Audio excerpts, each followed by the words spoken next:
از مشکی پوشیدن در فاطمیه استنکاف نکنید، از مشکی پوشیدن تو عزای حضرت زهرا شروع کنید تا مشکی زدن سردر خونه هاتون به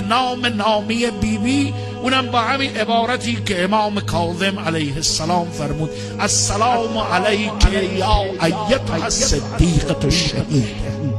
اصلا عزای صدیقه کبرا وراء اقامه عزا و مصیبت داری بر دیگر حضرات معصومین. فرقش اینی که عزاداری برای دیگر ائمه تولیست، عزا برای صدیقه طاهره